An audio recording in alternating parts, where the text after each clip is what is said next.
अस्सलामु अलैकुम, मैं ख्वाजा जमील हूँ।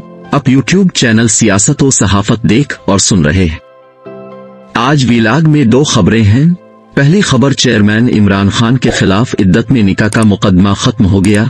मुकदमा कैसे खत्म हुआ इसकी तफसील है। दूसरी खबर में नवाज शरीफ की 18वीं तरमीम को खत्म करने की कोशिश और माजी में कौम परस्तों ने किस तरह मारें खाकर अपने हुकूक हासिल किए थे, इसकी तफसील बयान की गई है। इमरान खान के खिलाफ किरदार कशी की मुहिम का एक हिस्सा अपने अंजाम को पहुंच गया, यानी इमरान खान का बुशरा बीबी से इद्दत में निकाह का मुकदमा अदालत से खारिज कर दिया गया, बल्कि फाइल को दाखिल दफ्तर करने का हुक्म जज की तरफ से दे दिया गया। इमरान खान के किरदार पर गंदगी फेंकने के लिए दूसरा हिस्सा मार्केट में आ रहा है। मेरी मुराद हाजिरा खान से है, जो चेयरमैन पर तरह तरह के इल्जाम आयद करती दिखाई देती है। उन्होंने रेहाम खान की तर्ज पर किताब लिखकर इमरान खान को टारगेट किया और चेयरमैन को कई तरह के अलकाबात से नवाजा। हाजिरा खान और उसकी किताब को इतनी पजीराई नहीं मिल रही, यानी जिस कदर शोर की तवक्को की जा रही थी, हाल वो इस तवक्का से बहुत कम है। इद्दत में निकाह के इल्जाम से सबसे ज्यादा कीचड़ उछालने की कोशिश की गई। कीचड़ उछालने वाले इसमें काफी हद तक कामयाब भी हुए। चूंकि निकाह इद्दत में नहीं हुआ था, इसलिए इमरान खान और बुशरा बीबी दोनों मुतमईन थे। बुशरा बीबी ने अभी तक एक इंटरव्यू नदीम मलिक साहिब को दिया है। इस इंटरव्यू में उन्होंने बात वाजे कर दी थी। उन्होंने नदीम मलिक साहिब को बताया, मैं जिस वक्त घर से निकली, इद्दत पूरी करके घर से निकली थी। बुशरा बीबी के साबिक शौहर ने कहा, मैंने 17 नवंबर को तलाक भेज दी थी। बुशरा बीबी ने निकाह 1 जनवरी 2018 को किया। इससे पहले खावर मानिका कह चुके थे। बुशरा बीबी उनके घर से अपने माँ बाप के घर शिफ्ट हो गई थी।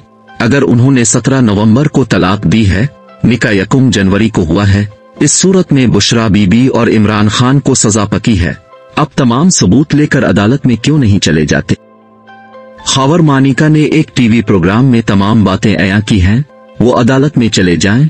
अगर वो खुद अदालत नहीं जाना चाहते, इस सूरत में तलाक देने का लिखा हुआ सबूत अदालत को भेज दें। मोहम्मद हनीफ नामी शख्स ने कई माह से इमरान खान और बुशरा बीबी के खिलाफ अदालत में मुकदमा दायर कर रखा है। खावर मानिका बुशरा बीबी को तलाक देने का सबूत मोहम्मद हनीफ को क्यों नहीं दे देते, ताकि कम अज कम दोनों को सजा तो हो जाए। मगर मोहम्मद हनीफ बेचारा भी किया करे। उसने पता नहीं किसके कहने पर इमरान खान के खिलाफ मुकदमा दर्ज करा दिया। मोहम्मद हनीफ जैसे किरदार सियासतदानों और सहाफियों के खिलाफ मुकदमात दर्ज कराने के लिए हर वक्त मुयस्सर होते हैं, और इस तरह के किरदार पाकिस्तान में ही पाए जाते हैं। जिस तरह इमरान रियाज खान के खिलाफ पूरे पाकिस्तान में मुकदमात दर्ज हुए, मोहम्मद हनीफ भी इसी तरह का किरदार है। चूंकि उनके पास कोई सबूत नहीं था, इसलिए इमरान खान और बुशरा बीबी के खिलाफ मुकदमे को तकनीकी बुनियादों पर वापस ले लिया। ये तकनीकी बुनियाद क्या होती है, इसकी वजाहत भी कर देनी चाहिए थी। इमरान खान के खिलाफ इद्दत के मुकदमे में उनके 2 करीबी साथियों ने गवाही दी, मगर गवाही जबानी कलामी दी। दोनों गवाह कोई सबूत पेश नहीं कर सके, यानी निकाह कराने वाले मुफ्ती सईद और इमरान खान के करीबी साथी, जो आजकल जहांगीर तरीन के करीबी हैं, यानी ओन चौधरी। दोनों गवाहान की गवाही को अदालत ने कबूल नहीं किया। ओन चौधरी ने अदालत को बताया, मैं इमरान खान के जाती और सियासी मामलात को देखता था। मैंने इमरान खान और बुशरा बीबी का एक निकाह जनवरी को मुनक़िद कराया, जबकि दूसरा निकाह फरवरी में कराया। मुफ्ती सईद की गवाही सबसे अहम तसव्वुर होती है, क्योंकि उनके पास निकाह का सबूत मौजूद होना चाहिए। मगर मुफ्ती सईद की गवाही भी जबानी कलामी ही थी। उन्होंने भी महज निकाह के बारे में बताया, मगर इमरान खान के 2 निकाह के दस्तावेजी सबूत पेश नहीं कर सके। इमरान खान और बुशरा बीबी के निकाह की तस्वीर हर टीवी चैनल दिखाता रहता है। उन तस्वीर में इमरान खान निकाह नामे पर दस्तखत कर रहे हैं। मुफ्ती सईद साहिब के पास वो दस्तावेज होंगी। अदालत में पेश कर दें ताकि किस्सा तमाम हो और रोज रोज का शोर खत्म हो। मुफ्ती सईद साहिब ने निकाह पढ़ाया। पहला निकाह उन्होंने पढ़ाया। वो कहते हैं दूसरा निकाह भी मैंने ही पढ़ाया। निकाह पढ़ाने का कोई सबूत तो पेश कर दें। आम से निकाह खां के पास रजिस्टर्ड होता है, जिसमें हर शादी करने वाले का निकाह के हवाले से दस्तावेजी सबूत होता है। सईद साहिब तो मुफ्ती हैं, उनके पास तो रजिस्टर्ड समेत सब कुछ मौजूद होना चाहिए, ताकि अगर अदालत में मामला चला जाए तो केस के हल करने के लिए सबूत के तौर पर दस्तावेज पेश की जा सके।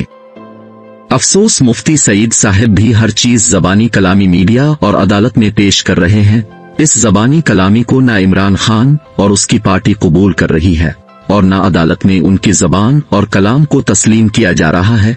नतीजे के तौर पर मोहम्मद हनीफ ने सबूतों की अदम दस्तयाबी की बिना पर तकनीक का सहारा लेते हुए मुकदमे को वापस लेने की दरखास्त दे दी। आखिरकार अदालत ने उनकी तकनीकी बुनियादों को कबूल करते हुए मुकदमा खत्म करने का हुक्म दे दिया। दूसरी खबर निहायत अहम है। कौम परस्त सियासी पार्टियों को नवाज शरीफ के इरादों की भनक पड़ चुकी है, यानी नवाज शरीफ हुकूमत में आकर 18वीं तरमीम में कुछ रद्दोबदल करना चाहते हैं ताकि सूबों के बेइंतहा इख्तियारात को कम किया जा सके। 18वीं तरमीम की कबूलियत के पीछे कौम परस्त पार्टियों की बेइंतहा कुर्बानियां और गद्दारी के सर्टिफिकेट हैं, जो उन कौम परस्तों को हर दौर में अता किए जाते रहे। हालांकि सूबों के हुकूक उनको देना उनका बुनियादी हक है, मगर अपना हक हासिल करने के लिए कैदो बंद और जेलों की सोबतों से गुजरना पड़ा, तब जाकर हुकूक नाम की चीज उनको हासिल हुई। पख्तून कौम को अपने सूबे का नाम लेने के लिए 47 से लेकर नवाज शरीफ की हुकूमत तक इंतजार करना पड़ा।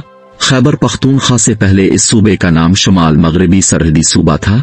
उर्फ आम में सूबे को सरहद के नाम से पुकारा जाता था। अपने सूबे का नाम लेने के लिए उन्होंने बहुत मारी खाई, बल्कि इससे बढ़कर अपने सियासी कारकुनान की लाशें उठाते रहे। तब कहीं जाकर सूबे को इसका नाम मिला, वो भी खैबर का लाहिका लगाकर। जिस वक्त सूबे का नाम तब्दील किया जा रहा था, इस वक्त कुछ इजला के लोगों ने एतराज करना शुरू कर दिया। उनका कहना था सूबे में सिर्फ पख्तून नहीं रहते, उनके साथ दीगर कौमियत के लोग भी बसते हैं। जैसे हजारा कौमियत के लोग भी बड़ी तादाद में सूबे में बसते हैं। सूबे को जब नाम दिया जा रहा था, हजारा वालों ने एतराज करना था क्योंकि वो सूबे के रिहायशी है, मगर पंजाब वालों ने भी चंद एतराज नाम पर आयद किए। जैसे पंजाब की तरफ से कुछ अफराद ने कहा सूबे का नाम सिर्फ खैबर रख दिया जाए, हालांकि खैबर वहां एक चोटी का नाम है। इस पर पख्तून लीडरशिप ने कहा पंजाब वाले अपना नाम पंजाब से तब्दील करके रावी रख ले, क्योंकि रावी पंजाब में बहता है। बहरहाल खुदा खुदा करके सूबे को नाम और कौम को पहचान मिली। जिस वक्त 18वीं तरमीम की जा रही थी, पख्तून कौम परस्त आंसू से रो रहे थे। लीडरशिप का कहना था जो हुकूक इस वक्त दिए जा रहे हैं उनको हासिल करने के लिए हमारे बुजुर्गों ने साल हा साल तकलीफें बर्दाश्त की, अपनी आधी उम्र जेलों में गुजार कर दुनिया से रुखसत हुए। उनको 18वीं तरमीम का दिन देखना नसीब नहीं हुआ।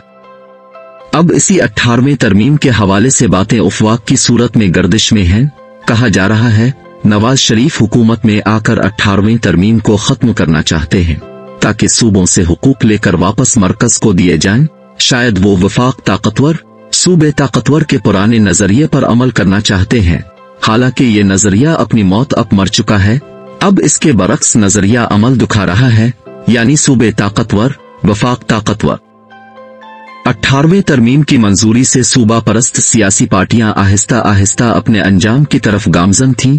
उनके पास मरकज के खिलाफ बात करने के लिए कुछ बाकी नहीं बचा था, क्योंकि सब कुछ सूबों को मुंतकिल हो चुका है। अब कोई सूबा तरक्की नहीं करता तो इसमें कसूर और कमजोरी वहां की सियासी लीडरशिप की है। सिंध में सिंधी कौम परस्त तकरीबन अंजाम को पहुंच चुके। इसी तरह पख्तूनख्वा में अवामी नेशनल पार्टी की लीडरशिप भी बहुत कमजोर हो चुकी है। मगर जैसे ही 18वीं तरमीम को खत्म करने की अफवाहें गर्दिश में आईं, एमएल वली खान ने तकरीर करते हुए कहा 18वीं तरमीम को खत्म करने का मतलब पाकिस्तान का खात्मा है। नाजरीन, वीडियो अच्छी लगे तो लाइक और शेयर कीजिए।